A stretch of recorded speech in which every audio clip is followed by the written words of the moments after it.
There's something peculiar when we look at the modern world, a silent void that neither technological progress nor instant pleasures can fill.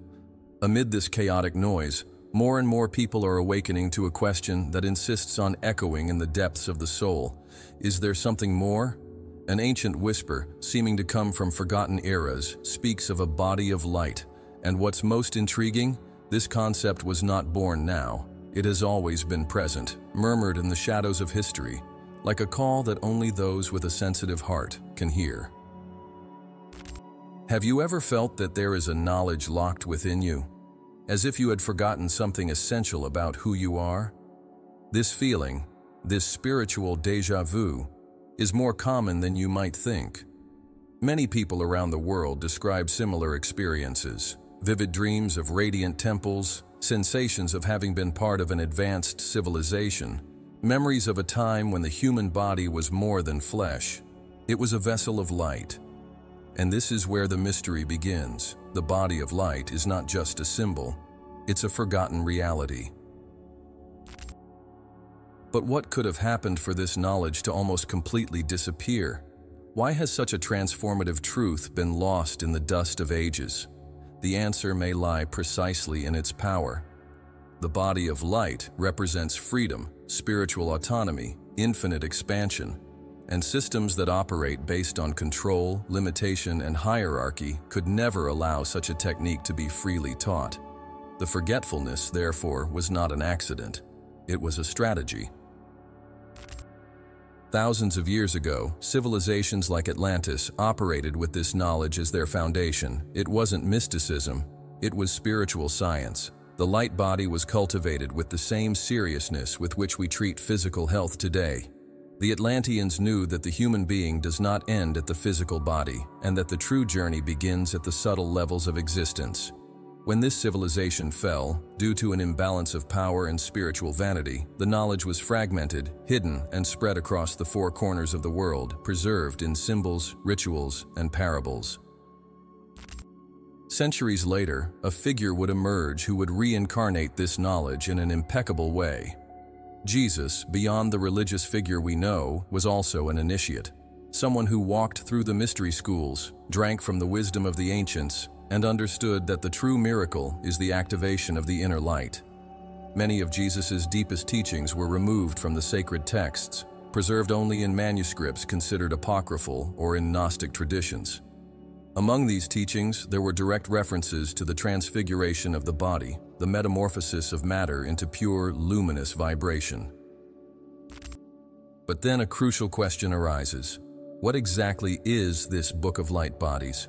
Are we talking about a physical manuscript kept in secret vaults under the Vatican, or a vibrational codex accessible only through the expansion of consciousness? Various spiritual masters, from Steiner to Blavatsky, from Casey to Yogananda, suggest that the true Book of Light Bodies is not external. It is within us, encoded in our sacred biology, waiting to be activated. It's like a holographic library embedded in our atoms.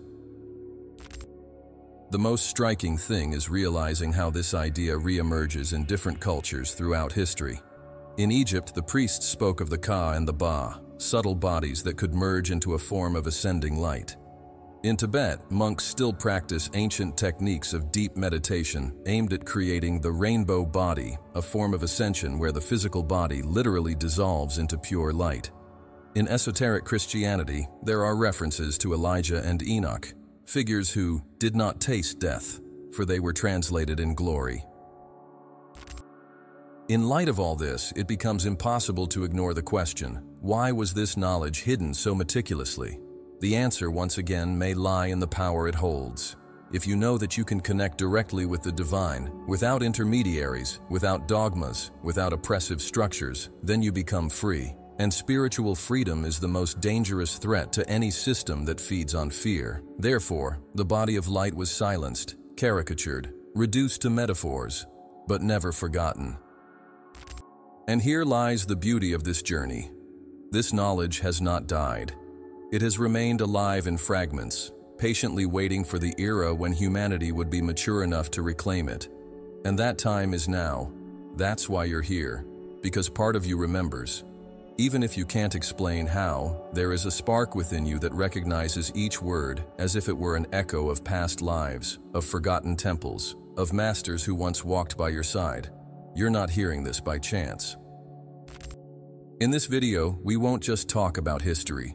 We will cross the veils of time, touch forgotten dimensions, and rebuild, piece by piece, the bridge between Atlantean wisdom and the hidden teachings of Jesus. And yes, we will reveal what's behind the sacred technique. But first, it's necessary to understand the full picture, the enigma hidden between the lines of the ages. For only those who understand the origin can uphold the light that is approaching. Prepare yourself to see with new eyes. This is not an invitation to believe, it's an invitation to remember. The Book of Light Bodies has never been lost. It was just waiting for you to be ready. Imagine a world where science, spirituality, and art were not divisions, but expressions of the same wisdom.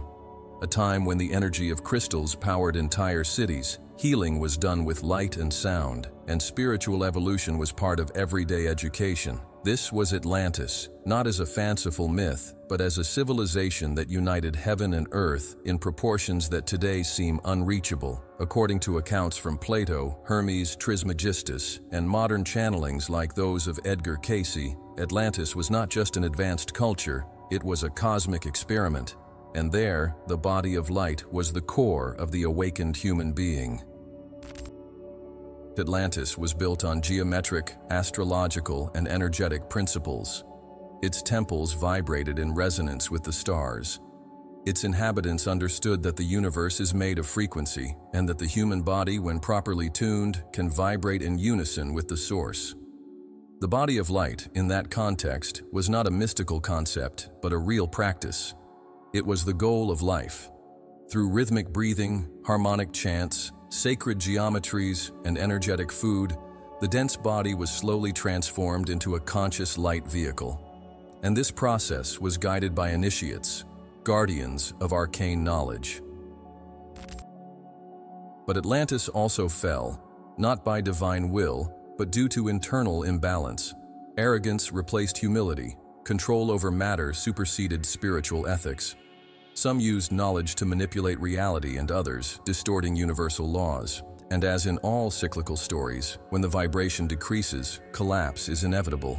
What many call the flood or fall of Atlantis was, in essence, the disconnection of a civilization from its divine purpose. But before the total fall, there was a rescue mission. Priests, scientists, and masters migrated to other parts of the planet, carrying with them fragments of sacred knowledge. These Atlantean refugees traveled to Egypt, the Himalayas, Central America, and even the British Isles. In each of these regions, they erected monuments, transmitted codes, and planted the seeds of future knowledge. That's why we see similar echoes in Egyptian, Tibetan, Mayan, and Hindu cultures. They all talk about energetic bodies, ascension, light vehicles, and the importance of raising internal vibration.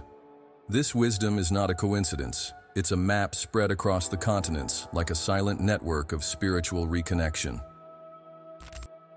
In Egypt, for example, we find the concept of the Merkaba, a rotational light field that surrounds the human body and, when activated, allows for interdimensional displacement.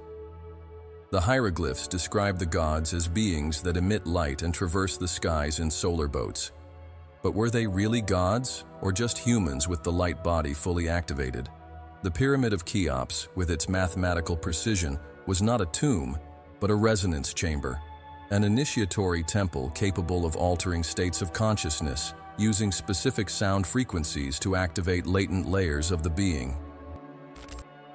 On the other side of the world, the Vedas speak of Vimanas, aerial vessels operated by beings who mastered the mind and subtle fields. And the Upanishads describe the Purusha, the eternal luminous body that transcends the cycle of death. In Tibet, monks describe the rainbow body as a result of meditative practices that refine density until the physical body literally disappears, leaving only hair and nails. The rest transforms into light. Among the Mayans, there are accounts of priests who vanished before the tribe's eyes, crossing portals with precise intonations and geometries drawn on the sacred ground. All these records are echoes of Atlantis, fragments of a truth that could not be directly conveyed, but that survived through symbols, myths, and rituals. The light of the body of light was preserved by initiates, transcribed into coded texts, passed from mouth to ear in mystery schools. And here's the crucial point. This knowledge was not lost. It was protected. The initiates knew there would be a time of obscurity, and they also knew the cycle of remembrance would come. And this time is what we are experiencing now. And Jesus, in this context, emerges not as a creator of this technique, but as one of its greatest redeemers. He came at a time when light was almost extinct in the material world. He studied with the Essenes, Egyptian and Tibetan masters, absorbing what remained of the Atlantean knowledge. His baptism by John symbolizes the vibrational activation of the body of light.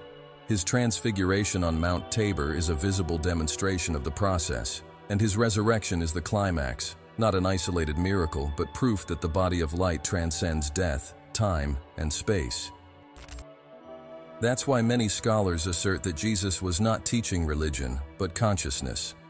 He spoke in parables because profound knowledge cannot be delivered to the literal mind. It needs to be decoded by the awakened heart. Every healing, every gesture, every silence of his was a vibrational instruction, and the apostles, mostly incomprehensible of the depth of his mission, ended up transforming the teaching into religion while the original technique was gathered back into the invisible. But there is a silent promise that hangs over humanity, the return of lost wisdom, not as something new, but as a remembrance. In dreams, meditations, synchronicities, and visions, thousands of people are accessing pieces of the Book of Light bodies. They are reconnecting with practices they never learned in this life, but that flow naturally in their soul. This is not spiritual fiction. It's a real call. Therefore, understanding Atlantis is not about revisiting the past. It's about understanding the present. The fall of that civilization was not the end. It was the seed of a new humanity, a humanity that needs to remember what it was, to become what it can be. Each culture that carried this knowledge, each symbol that was left, each temple that still vibrates silently, all of this points to you. Yes, you, who at this moment listens, feels, and begins to remember. The story of the body of light did not begin with Jesus, nor will it end with him. But in his life and in his ascension, we have the greatest bridge between the Atlantean legacy and our current possibility. The technique exists, and it is revealing itself to those who have eyes to see, ears to hear, and courage to live. There is a deafening silence in the canonical Gospels, a gap of nearly 2 decades that covers the so-called lost years of Jesus, from childhood to the beginning of his public mission. What would the most influential man of the Christian era have done during this time? The absence of official records is no coincidence. The truth was not convenient for those who would later control his message.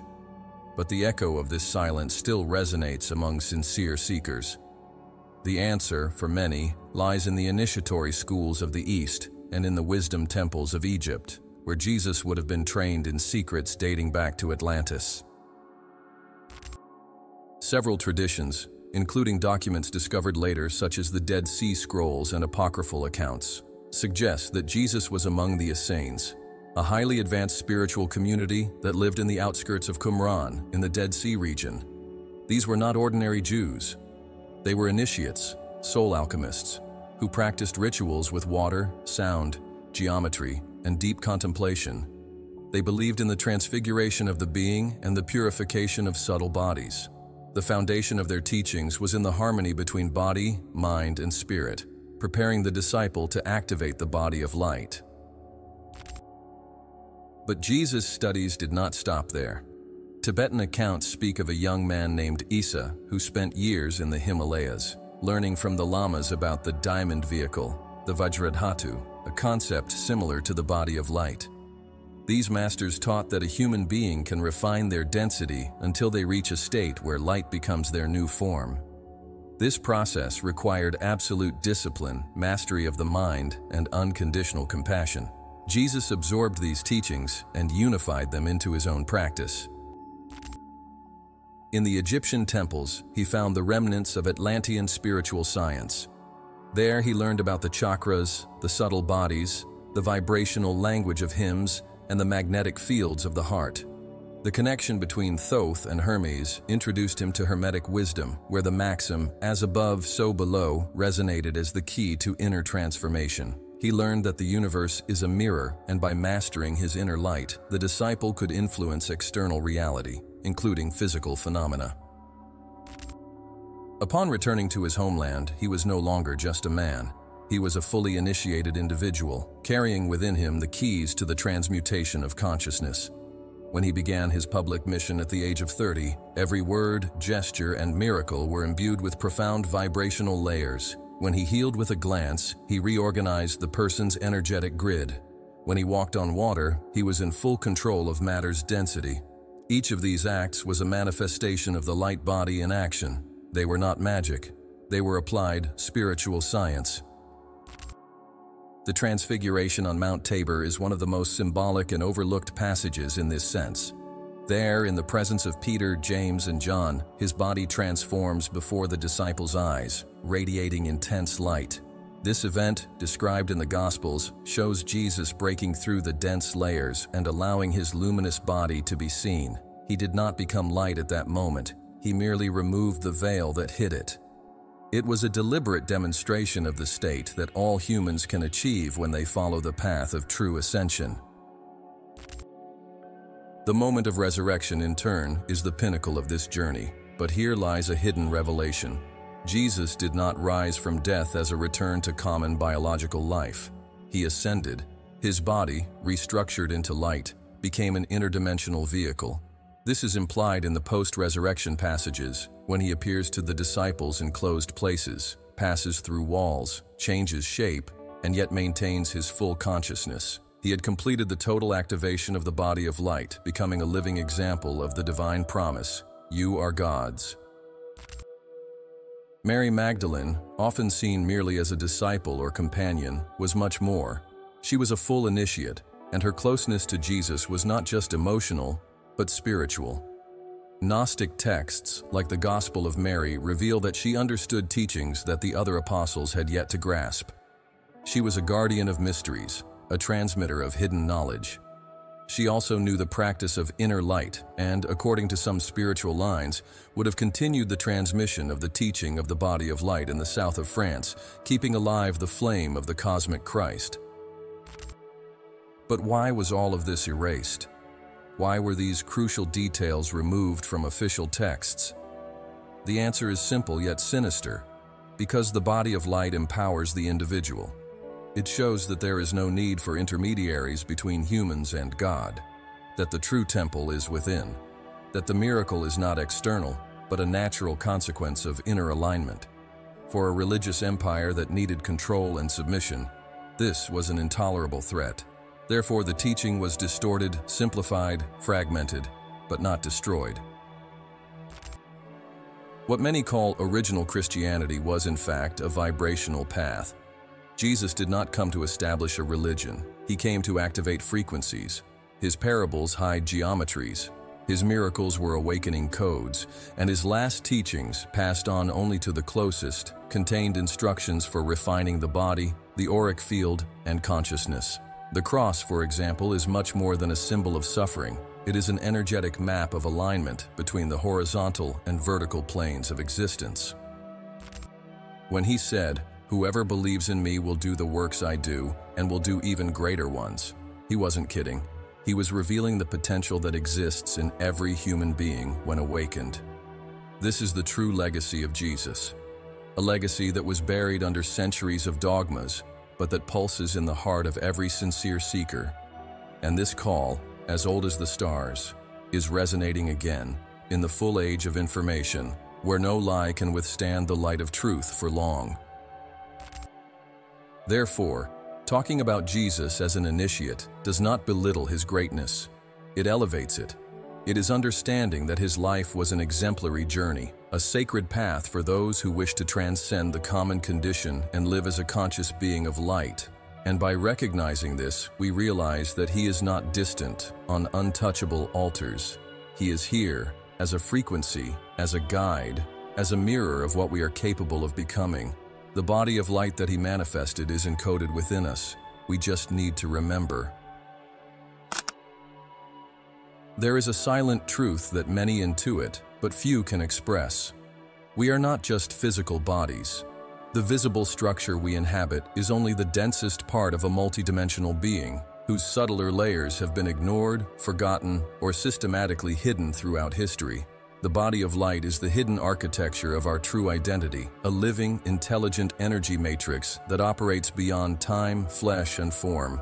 Understanding it is not just a spiritual exercise. It's a reunion with who you really are. The light body, in essence, is a multidimensional electromagnetic field that organizes around consciousness. It is formed by a complex interaction between energy centers, known as chakras, the vibrational structure of DNA, energy meridians, and subtle bodies, the emotional, mental, causal, buddhic, and atmic. It is not separate from you. It is you, on higher levels of vibration. When we look at this body as a map, we find in it the instructions for ascension, perfect health, the manifestation of reality, and the direct connection with the source. Imagine that the physical body is just the surface of a deep ocean. Most people live on the surface, grappling with life's waves without realizing the vast layers that support their existence. The light body is the bottom of this ocean, the place where all the answers are. It carries the records of all your incarnations, your spiritual memories, your dormant gifts. It is a living library of experiences, potentials, and wisdom accumulated over lifetimes, simply waiting to be accessed through the expansion of consciousness. Throughout millennia, various traditions have tried to describe this body with different names. Merkaba in mystical Kabbalah, Vajra body in Tibetan Buddhism, Purusha in the Vedas, Ka and Ba in ancient Egypt, rainbow body among the Bonpos.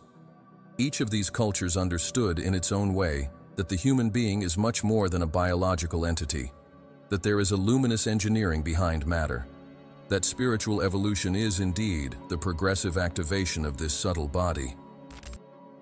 But what makes the light body wake up? The most powerful trigger is consciousness. It's not enough to merely understand the concept. One must vibrate at the frequency of remembrance. The light body responds to vibrational coherence. When thought, emotion, intention, and action are in alignment, energy organizes itself and the light turns on. This is why spiritual masters emphasize so much the importance of truth, purity, compassion, and inner silence. These states are not just moral virtues. They are activation codes. The physical body is nourished by nutrients, but the light body is nourished by subtle light, by vibration, by elevated intention. Sacred sounds like mantras, harmonic geometries like the flower of life, practices like meditation and conscious breathing are nourishment for this body. It expands when we enter states of deep gratitude, when we serve others with a pure heart, when we enter into silence and dissolve into presence. In these moments, the light body ignites, pulses, grows, refines. Modern science is now beginning to touch the edges of this knowledge. Quantum physics can no longer ignore the interconnection between mind, matter, and energy field. Studies on heart coherence, brain frequencies, and vibrational resonance reveal that we are field emitters, which influence and are influenced by the environment. But the light body goes beyond biology and physics. It is the field of the soul. And DNA, far from being just a genetic code, is the material interface of this field. With each elevation of consciousness, dormant fragments of DNA activate, opening new perceptual, emotional, and spiritual capabilities. The pineal gland, for example, acts as a bridge between worlds.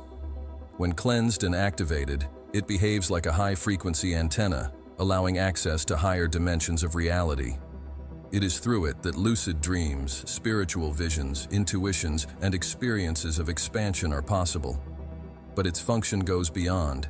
It is a biological portal to the light body. Not surprisingly, ancient cultures revered this small gland in their symbols. From the eye of Horus to the staff of Hermes. Even Jesus said, "If your eye is good, your whole body will be full of light." But the awakening of the light body is not instantaneous. It's a journey of transmutation. With each emotional wound healed, each limiting belief transcended, a new layer is activated. Therefore, the true spiritual path is not just contemplative, it is alchemical. It requires burning the densities of the ego, releasing the weights of the past, and accepting that light only manifests where there is space. Hence the importance of purification, not as punishment, but as preparation to receive more light. And here arises a vital aspect. The light body does not activate in haste. It responds to presence, to consistency, to surrender. It is not about a mechanical technique, but a vibrational state that is cultivated with love and patience. Each act of kindness, each moment of meditation, each tear of healing, each conscious breath are steps on the path of ascension. The light body blossoms when life becomes a prayer. That's why, when we talk about the practice that Jesus taught, we're not talking about complicated rituals, but about internal attitudes. He showed us that true transformation comes from within, that holiness is not in temples, but in the heart, that the kingdom of God is not in the distant sky, but within you.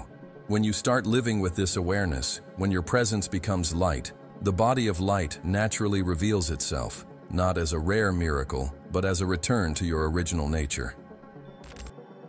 In summary, the body of light is your highest form, your uncorrupted truth, your essence before all pain, fear, and limitation. It is the body of your soul in full manifestation. Activating it is not becoming something new. It is merely ceasing to resist what you have always been. When you remember this, all doors open, and the technique that Jesus brought, the one that resonates with the wisdom of Atlantis and the echoes of the stars, finally begins to make sense. Imagine an ancient map torn into pieces, hidden in different libraries of time and soul. Each piece represents a fragment of a technique that, when assembled, reveals the passage back to the origin. This is the scenario we have before us. The knowledge of the light body was not destroyed, it was veiled, fragmented, concealed in myths, metaphors, and spiritual whispers. The technique exists, but it was hidden under the veil of symbolism, waiting for humanity to see again with the heart. And that's what is starting to happen now. The canonical Gospels, shaped by political and ecclesiastical interests, left out many of Jesus' most intimate words. But the so-called Gnostic Gospels, especially those of Thomas, Mary, and Philip, are like pieces of the original parchment. In them, Jesus does not appear as an external savior, but as an internal teacher. He speaks of the kingdom of God as a state of consciousness. He talks about the inner light as a tangible reality. In a passage from the Gospel of Thomas we read, "When you make the two one, and the inside like the outside, and the male like the female, then you will enter the kingdom." This is not theology, it's spiritual physics, it's vibrational technique. This sentence is a code. To do the two one means to unify the brain hemispheres, the heart poles, the flows of yin and yang. The internal as the external is the state of coherence, when what we feel, think, and act are in perfect resonance. The masculine as the feminine is the alchemical marriage of polarities within us. These are the first steps of activation. That's why every true path of ascension begins with harmonization. The light body only blossoms in a unified internal field. But there's more. Jesus used breathing as a master key. Although this is not in the official texts, oral records preserved by the Essene lines and channelings, such as those of Anna, Jesus' grandmother, reveal that he taught practices of rhythmic and conscious breathing. Breathing is the link between the visible and the invisible. When rhythmically intended, it opens internal portals. A common pattern was 4-4-4. Inhale, hold, and exhale in equal times, visualizing a golden light running through the central axis of the body, from the base to the pineal. This breathing was accompanied by sound. The sound, as the Essenes knew, alters the energy field. Jesus taught the use of extended vowels, sounds like ah, oo, ee, chanted in resonance with different points of the body. Each sound vibrated a specific center, activating and clearing blockages until the energy flowed without resistance. The 7 seals, which Christian theology turned into end-of-time symbols, actually represent the 7 chakras being opened one by one until the flow of inner light becomes constant. And furthermore, visualization was crucial. Jesus taught to imagine light as a living presence. During their practices, the initiates visualized a pillar of golden white light descending from the sky through the crown of the head, filling every cell, every inner space, dissolving shadows, fears, and densities. Over time, this light formed a sphere around the body, the beginning of the active light field, the Merkaba. This field, when spinning in opposite and harmonic directions, becomes an interdimensional vehicle. Just as the ancients taught, a body of light that travels beyond death. These practices were not merely solitary techniques. Jesus made it clear that the fellowship between souls elevated the field. When he said, "Where 2 or more are gathered in my name, there I am," he wasn't talking about symbolic presence. He was talking about resonance.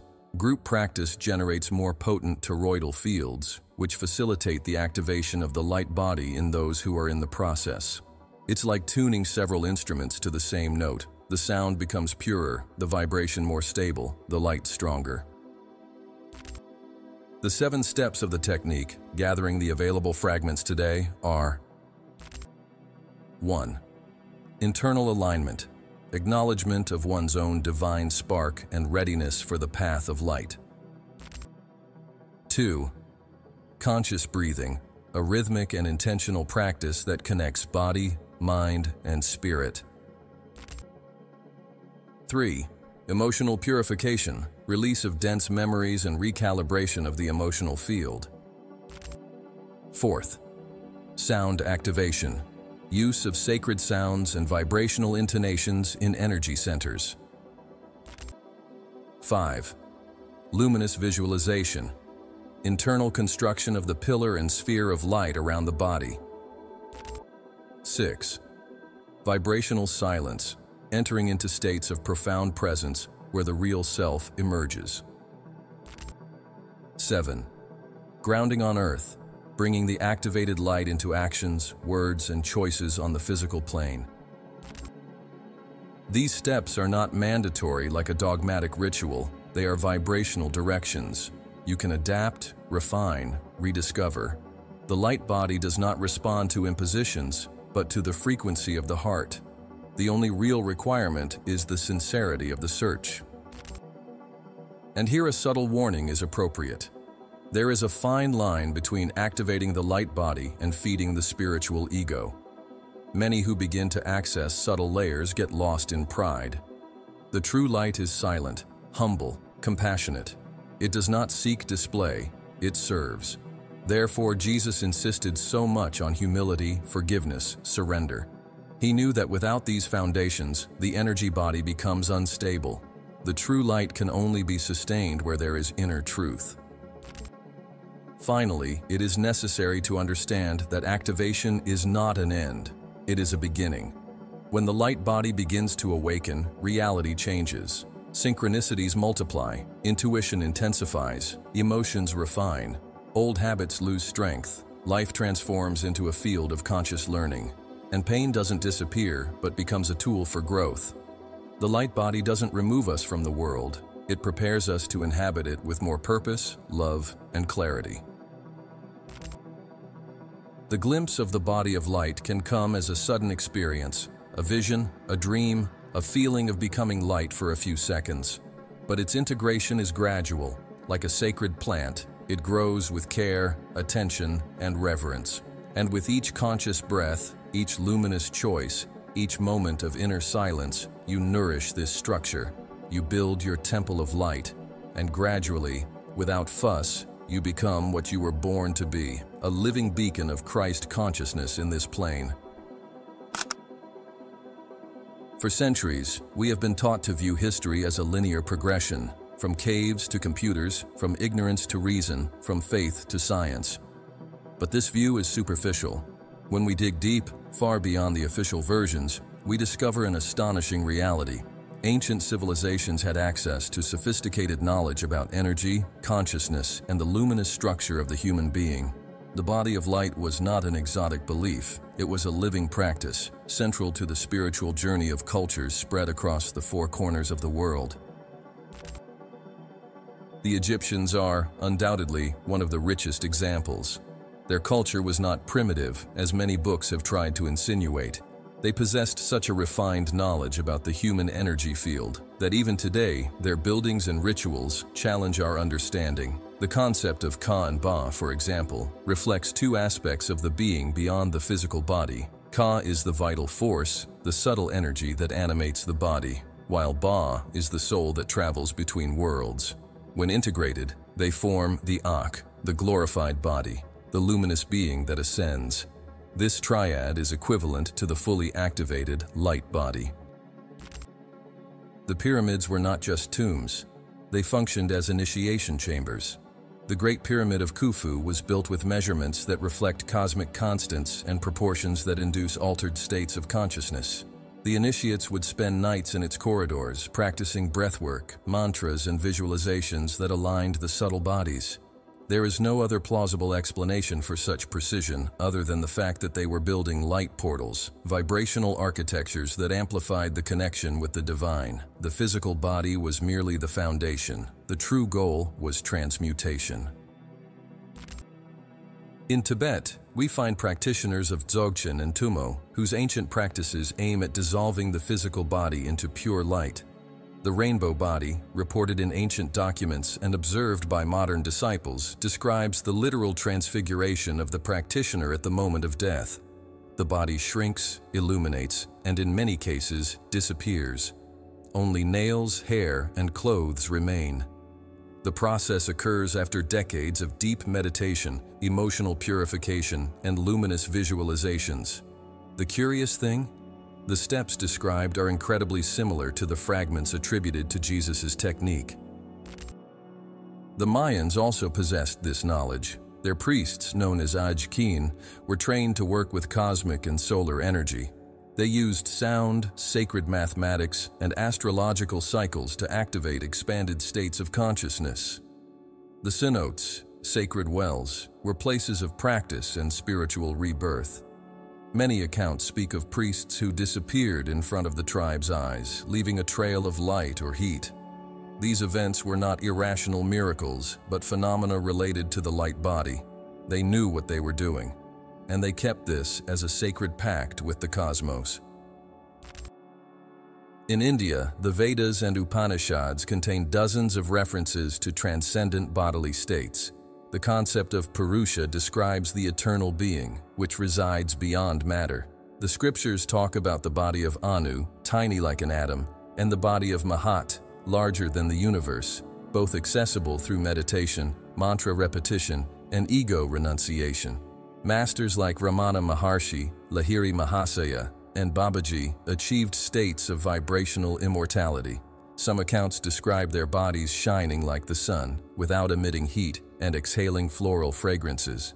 This is not mythology, it is the body of light in full expression.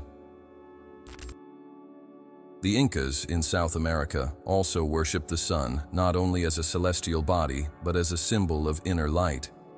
Initiates of the Pacos lineage still talk today about practices to activate the Sami, a subtle energy that refines the human field. Their ceremonies with coca, crystals, and water are rituals of vibrational elevation. Machu Picchu was not just a city, it was an initiatory center where the altars, water channels, and structures were perfectly aligned with the solstices, creating a frequency city prepared for the activation of the inner light. In the Eastern Christian tradition, especially among the hesychast priests of Mount Athos, there are reports of monks radiating light during deep prayer. The practice of the prayer of the heart, chanted thousands of times throughout the day with full attention and rhythmic breathing, would lead the practitioner into states of fusion with the divine. Some reports say that the bodies of these monks exuded the scent of flowers even after death. Others simply stopped aging. Again, light body in action, albeit in a different language.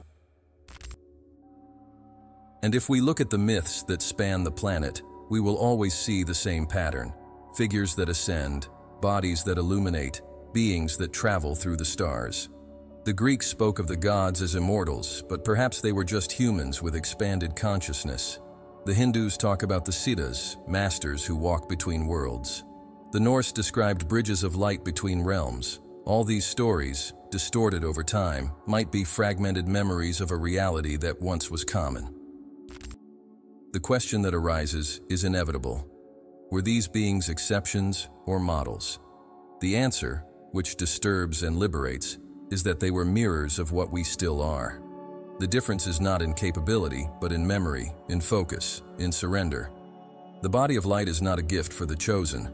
It is a seed within everyone, but like every seed, it needs to be watered with discipline, silence, and love. And each of these civilizations knew that. But why then did this knowledge disappear?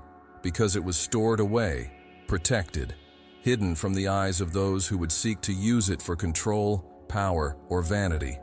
The guardians of light knew there would come a time when the planet would be ready again, a time when the Earth's vibration would rise, a time when thousands, perhaps millions, would feel the call of the inner light. That time is now. Today, we see people in different parts of the world receiving these practices in dreams, channelings, spontaneous meditations. The internet, despite its distractions, also allows this knowledge to be shared like never before. We are connecting the dots, piecing together the map. What was once fragmented now begins to become a vision. What was a whisper now resonates like a drum. The technique, once hidden, resurfaces, not as a formula, but as a frequency, like a memory that is activated when the heart is ready. The body of light is not a mystical fantasy. It is the oldest spiritual technology of mankind, and it's coming back, not by chance, but by destiny. Throughout history, there have been periods when the light almost went out, times when collective consciousness plunged into density, violence, ignorance, and fear. During these dark cycles, the highest wisdom had to disappear from the surface, not because it was weak, but because its purity was too dangerous in impure hands. The body of light, as a technique and vibrational truth, is one of these hidden gems. It could not be exposed during the full Inquisition, nor during the Crusades, nor during the spiritual Cold Wars waged in the shadows of religiosity and politics. That's when the Guardians emerged, not as public martyrs, but as anonymous lights kept alive between the veils of reality. These Guardians did not form a single group. They were lines, orders, and traditions that, in different cultures, protected pieces of the original knowledge. Sometimes in coded manuscripts, other times in oral practices passed on only from master to disciple. Some of these orders became known, such as the Rosicrucians, the Essenes, the Gnostics, the Druids, and the Sufis. But many others remained in the shadows, unseen initiates who never left their names for history. Their mission was not fame, it was fidelity to the light. The Rosicrucians, for example, emerge in the medieval European scene as a hidden fraternity that blended alchemy, sacred geometry, and esoteric Christianity. Behind their enigmatic symbols, such as the rose at the center of the cross, lies the teaching about the rebirth of the inner man. For them, the rose is the blooming heart, the fusion point between matter and spirit. The cross was not suffering, but the intersection of planes. By awakening this rose at the center of the chest, the body of light begins to be woven. This symbolic language was their protection. Only those who vibrated with the heart could understand. The Essenes, as we have seen, were perhaps the closest to Jesus in practice and vibration. They lived in isolated communities, in touch with nature and the stars, where they cultivated vibrational purity, fasting, study, and silence. They had deep knowledge about cosmic cycles, the energetic body, the power of water, and breathing. The technique of the light body was part of the internal training of their initiates. There are records of practices with crystals, sound intonations, and ritual unifications of subtle fields. Jesus grew up within this field, and his mastery was also the fruit of this foundation. Among the Sufis, we find circular dances, continuous chants of the divine name, and states of spiritual ecstasy where the body becomes a bridge. The dervishes spin in circles, recreating the movement of the galaxy, activating the toroidal field of the light body around the central axis of the body. They speak of the divine wine, which is the intoxication of the soul in the face of light. Each spin is a mirror of the universe. Each sound, a vibration that refines the being. Although they don't use this name, the Sufis have been practicing the activation of the light body for centuries through intense and poetic devotion. In the Druidic lineage, we see practices in groves, stone circles, guttural chants, and connection with elemental forces. The Druids knew that the earth is a living organism, and that the body of light also weaves itself in relation with the elements. The internal fire, emotional water, mental air, and structural earth were seen as internal mirrors. When in harmony, they formed the fifth element, the ether, the subtle light that permeates everything. Many Celtic rituals spoke of crossing the veil, and the records suggest that some of these priests could literally disappear into the forest, merging with the field. And then there are the unnamed ones, those who kept knowledge in absolute silence. Some lived in caves, mountains, deserts. Others were in the midst of cities, hidden in plain sight, as musicians, healers, midwives, hermits, scribes, farmers. They didn't need temples because they became temples. Every breath they took was a prayer, every gesture an alignment. They knew that, even if the technique was forgotten by the masses, it would never be erased as long as there was someone alive vibrating at the frequency of the cosmic Christ. Masters such as Rudolf Steiner, Helena Blavatsky, and Edgar Cayce were modern bridges to this wisdom. Each, in their own way, reconnected part of humanity with the forgotten field. Steiner, through anthroposophy, clearly described the etheric body, the astral body, and the higher self, anticipating the conscious activation of these bodies as the true evolutionary path. Blavatsky brought theosophical teachings that opened the doors to the Western understanding of subtle bodies. Cayce, with his visions in trance, spoke of Atlantis, reincarnation, and Christ energy as an available vibrational field. But even among the guardians, there was an unwritten code. The technique could only be revealed to those who had a pure heart and pure intentions. The light body is not a toy. It amplifies everything that we are. If there is pride, it amplifies it. If there is compassion, it does too. Therefore, the secret was kept, not as elitism, but as protection. Humanity needed to go through many trials, fall, rise, forget, until it matured enough not to use the light as a weapon. Only now, at the beginning of this century, is the field ready to remember en masse. And how to recognize a true guardian? It's not by the titles, nor by the followers, nor by the miracles. It's by the vibration. A true guardian carries peace in their eyes, silent firmness in their presence, compassion in their words. They do not try to convince, they just vibrate. Their aura speaks before their mouth does. Their life is consistent with what they convey. They do not seek to control, but to liberate. And they do not present themselves as a master, just as a mirror. Their presence activates dormant memories. Their silence communicates more than any doctrine. Many of these guardians are reincarnating now. Some are still children, others are already adults. They are everywhere, in schools, hospitals, villages, social networks. They are awakening with the memory that they came to bring something, that they carry an inner mission that cannot be put into words. Many of them do not know exactly what to do. They only feel a deep calling, a longing for something they have never lived. This is not imagination, it is spiritual memory. They are part of the lineage, and you could be one of them. The truth is that the guardians have always existed. They have always been among us. Because the body of light was never just a technique. It's a living consciousness that inhabits the planet, that chooses where to flourish, that communicates through frequency. And when it finds a willing heart, it awakens. When it finds a receptive field, it activates. When it finds courage, it reveals itself.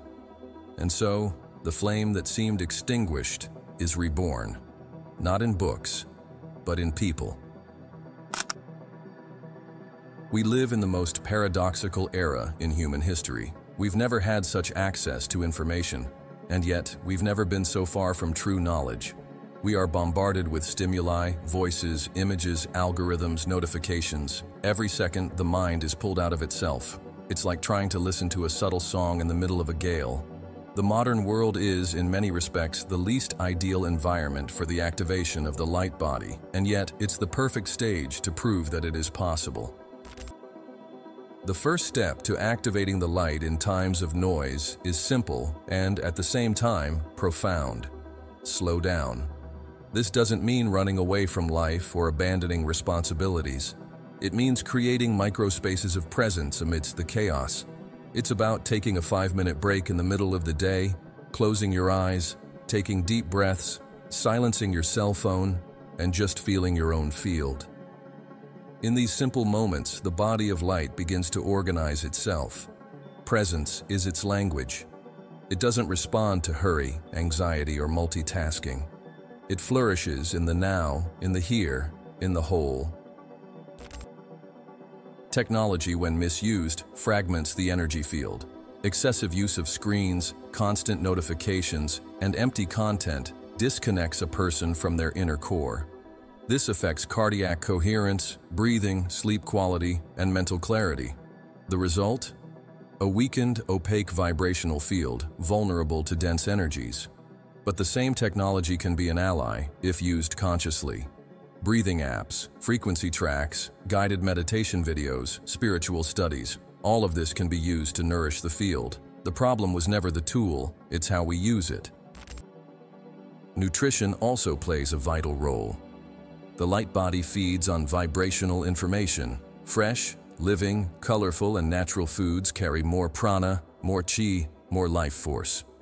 Avoiding ultra-processed foods, full of chemicals, refined and dead, is an act of love for one's own energy field. This is not about dietary dogmas, but about vibration. Every food we ingest carries a vibrational signature, and everything we consume, food, information, emotions, becomes part of our field. If we want light, we need to choose what feeds the light. Sleep is also sacred. During rest, the etheric body reorganizes itself, the energy centers align, and many activations occur at the subconscious level. Sleeping in places without nearby electronic devices with a peaceful mind, after gentle practices of breathing or gratitude, can multiply the restorative effects.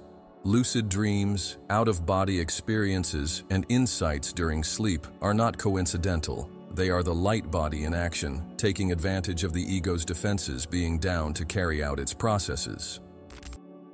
Spiritual practice, when daily and sincere, is the foundation of luminous construction. It doesn't need to be lengthy, it needs to be truthful. 10 minutes of inner silence with full focus are worth more than an hour of ritualistic distraction. It could be meditation, prayer, contemplation, breathing, or mantras. The important thing is that the practice takes you inward, that it connects you with your heart, that it creates inner space. Over time, the field expands, intuition increases, and signs of activation begin to appear. Inner warmth, tingling, vivid dreams, feelings of lightness, heightened empathy, daily synchronicities. But it's not enough to just sit and meditate. The light body is also built in motion. Our choices, attitudes, words, and actions in the physical world shape our subtle field. Being honest when lying is easier. Being kind when there is anger. Being compassionate when there is judgment. These are real activations. Every gesture of light in the dense world is an architecture of energy and the invisible. The light body is not only formed through occult practices, but with coherence between what one is inside and out. In relationships, this body also expands. When there are conscious energy exchanges, be it in a hug, genuine listening, attentive presence, there is a fusion of fields, and if both are aligned, the light multiplies. Therefore, it is vital to choose who you walk with, who you share intimacy with, who you unite with emotionally and spiritually. The body of light is sensitive, and it absorbs not only external frequencies, but also what we accept within our bonds. Love, when pure, is a very powerful vibrational catalyst. The environment in which we live also directly influences us. A clean home with good air circulation, crystals, plants, natural aromas, symbolic objects, silence and beauty contribute to the maintenance of the field. Ritualizing everyday life with simplicity, such as lighting a candle, playing soft music upon waking, saying prayers before meals, transforms the physical space into a vibrational sanctuary. When the environment becomes sacred, the body of light feels safe to expand. And we cannot forget about creative expression. Singing, dancing, painting, writing, creating. All of this activates deep energetic layers. True art is a path of ascension. When we create, we set light in motion. This is one of the most beautiful ways to integrate the body of light into modern life, using creativity as a bridge between worlds. Inspiration is often the voice of the soul wanting to manifest itself. And when we give it space, something internally reorganizes. Finally, there is a fundamental principle that should never be forgotten. The light body only remains stable if it is shared. The light that we keep only for ourselves fades over time. But the one we give away multiplies. Serving others, even in simple gestures, expands the field more than any technique. A welcoming gaze, a calming word, a supportive presence, all of this generates waves of light that return to us, amplified. It's not charity, it's vibrational wisdom. The light body does not take us away from the world. It reconnects us to the world, but with a different perspective. By activating it, you do not isolate yourself.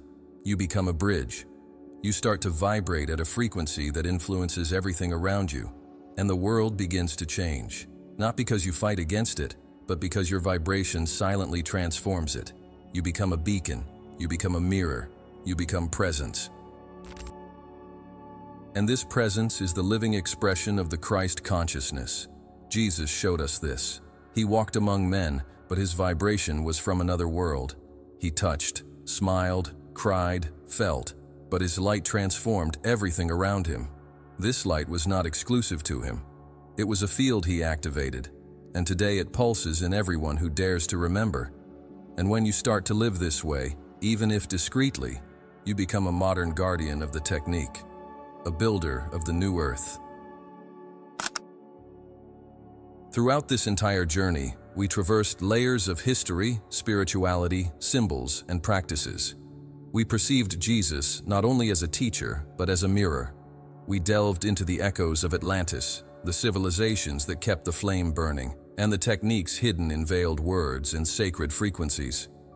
But now, only one veil remains.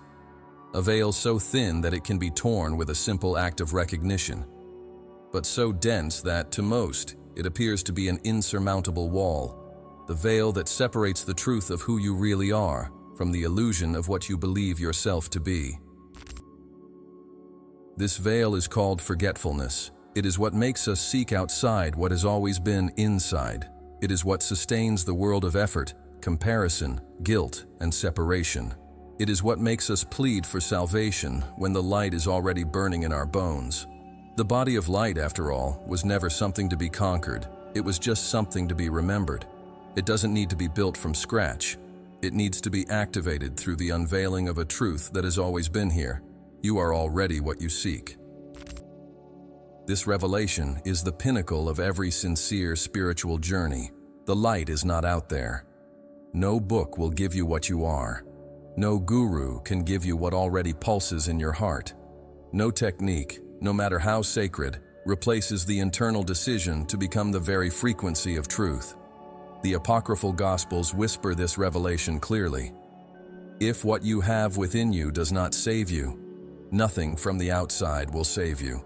Enlightenment is not a reward. It is the unveiling of the essence, and this essence is pure light. But why is it so difficult to remember this? Because the last veil is the most seductive. It is made of beliefs, of identities, of deeply rooted fears, of traumas that have convinced us that we are not worthy, of social and spiritual structures that reinforce day after day that we are small, limited, sinful, imperfect. All this programming acts as a block, and even when we start to see the light, these mechanisms pull us back into the dark. Therefore, Tearing the veil requires courage, not to face the evil outside, but to confront the illusion within. And here is the key point. It's not the technique that awakens the light body. It's the commitment to truth. The practices are the path, but the decision is the key. When you say, enough, I remember, I accept, I am. Something activates, the fields reorganize, memories begin to emerge, and what was once study becomes experience. The light body pulses not only in monks or masters, but in housewives, artists, gardeners, quiet young people in their rooms. It doesn't demand titles, it demands presence. The Book of Light Bodies was never a buried manuscript. It is an ethereal codex imprinted in every cell of your being. It is recorded in your subtle DNA. Every time you love without reason, forgive without condition, give thanks without asking for anything, a page opens. And the more pages that reveal themselves, the more you understand. You are the book, the reader, the text, and the light that illuminates it, all in one being. All the masters pointed to this, each in their own way. Jesus with his compassionate silence, Buddha with his non-identification, Krishna with his cosmic dance, Mary Magdalene with her vibrational devotion, Thoth with his geometry, Lao Tse with his emptiness. They all said the same thing. The temple is you, the throne is your heart, and the king is the awakened consciousness. What separates the human from the divine is not a ladder, it's a mirror. And how do you know if you're ready? Just observe. You're hearing this. This alone is a sign. The call only echoes in those who have heard it before. Even if you don't remember, even if you question, even if you doubt, the fact that you feel, that you shiver, that you cry, that you remain silent, is a sign that the veil is tearing. Nobody walks to this point by accident, and once you see, you can't unsee. The last revelation is simple, but it changes everything. You are light that forgot to ignite itself. There is nothing wrong with you. There never was. All the suffering, all the falling, all the searching were parts of the plan. The body of light is not the destination. It's home. You were, are, and always will be this. The separation was just a necessary dream so that the return could be conscious. And now, the return is underway. And here, at this final stage of the journey, only one question remains. What will you do with what you have heard? Will you return to the world as if nothing had happened? Will you keep this as esoteric curiosity? Or will you let it transform your breathing, your gaze, your choices, your being? Because the truth is simple, brother. You already know. The only decision left is to live it. So, live. Breathe as light. Walk as presence. Look as one who sees beyond. Feel as one who touches eternity. Be silent as one who listens to the universe. Don't wait for anyone else. Humanity is ready. The planet is ready. Heaven and earth are already aligned. Only one is missing. You. The Book of Light Bodies is open. Read it. Remember it. Illuminate yourself. If this message touched something deep within you, then tell me in the comments. What within you is ready to become light? Share your memories, your doubts, or even that strange feeling of, I already knew this. Your comment could be the reflection that awakens another soul here. And together, as a vibrational community, we, from Mind Unfettered, manifest more than knowledge. We manifest presence. Write in the comments, I am light that is remembering. And feel the field opening around this sentence. When thousands of us say this together, something moves in the invisible realms. And if you are ready to take the next step, to go beyond memory and access the hidden map left by Jesus with cosmic precision, then don't leave the video now. The next chapter of our journey is already on your screen. The Book of 33 Steps, the hidden map Jesus left for enlightenment. There, you will discover the vibrational codes he left. 33 steps that were not only lived by him, but were left for you to follow. Mind Unfettered, we are the voice of the right time. Until there, where the light meets the path.